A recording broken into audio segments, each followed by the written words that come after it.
kimia hijau atau green chemistry merupakan konsep atau metode yang digunakan untuk menghilangkan atau mengurangi penggunaan bahan kimia yang berbahaya sehingga lebih aman digunakan untuk manusia dan juga lingkungan sekitarnya. Konsep kimia hijau mulai berkembang sekitar tahun 1990-an ketika kesadaran masyarakat meningkat terhadap bahayanya bahan kimia, penipisan sumber daya alam, dan juga banyaknya kerusakan lingkungan. Sejak saat itu, industri mulai mengembangkan teknologi produksi yang lebih ramah lingkungan dan juga mengurangi limbah. Istilah kimia hijau mulai berkembang melalui program pencegahan pencemaran lingkungan, terutama di Amerika.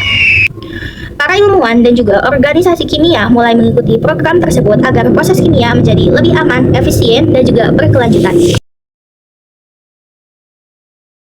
Prinsip kimia hijau bertujuan untuk menjadikan suatu produk atau proses menjadi lebih aman dan juga ramah lingkungan.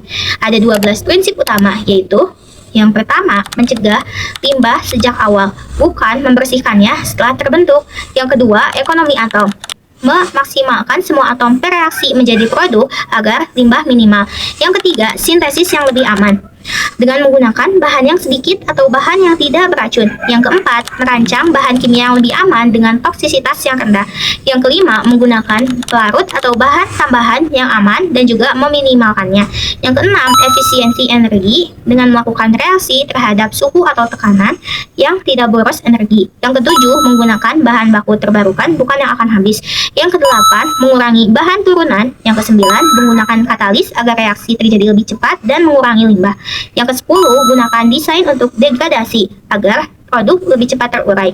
Yang ke-11, analisis waktu nyata, yaitu memantau semua prosesnya. Yang ke-12, mencegah kecelakaan, menghindari proses atau bahan yang memicu ledakan atau kebakaran. Kegiatan yang mendukung prinsip kimia hijau.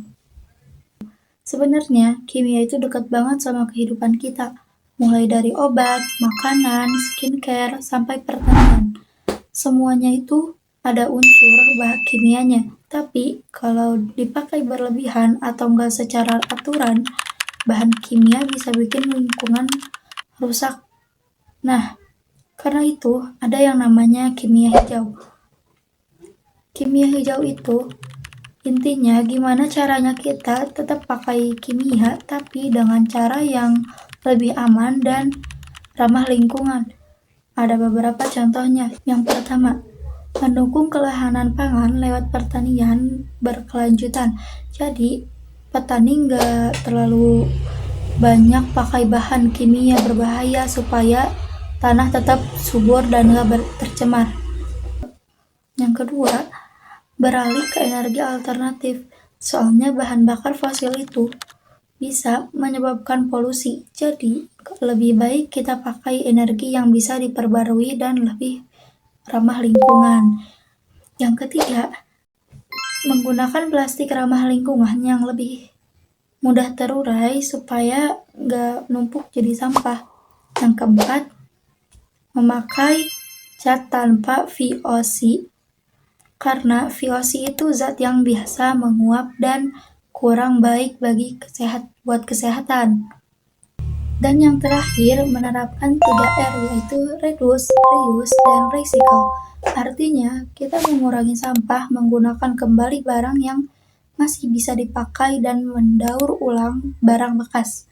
Jadi, kesimpulan kimia hijau itu penting supaya kebutuhan kita tetap terpenuhi, tapi lingkungannya juga tetap aman dan terjaga ke depannya.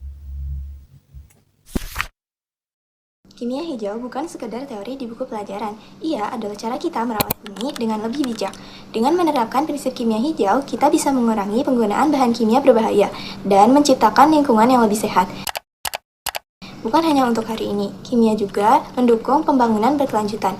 Sejalan dengan tujuan dunia yang ditetapkan oleh Perserikatan Bangsa-Bangsa melalui program Sustainable Development Goals, pembangunan harus tetap menjaga dan melindungi lingkungan. Kimia hijau bisa ditetapkan di banyak bidang kesehatan, bahkan dalam kehidupan sehari-hari. Contohnya, mengganti pestisida kimia dengan bahan organik yang lebih aman. Kimia hijau juga penting untuk mencegah bahaya limbah. Limbah berbahaya seperti limbah B3 harus dikelola dengan aman, agar tidak mencemari tanah, air, ataupun udara. Selain itu, kimia hijau berperan dalam mencegah pemanasan global. Beberapa bahan kimia seperti CFC atau HFC dapat meningkatkan bahaya gas rumah kaca. Dengan mengembangkan bahan yang lebih ramah lingkungan serta teknologi seperti penangkapan dan penyimpanan karbon, kita bisa membantu mengurangi dampak perubahan iklim.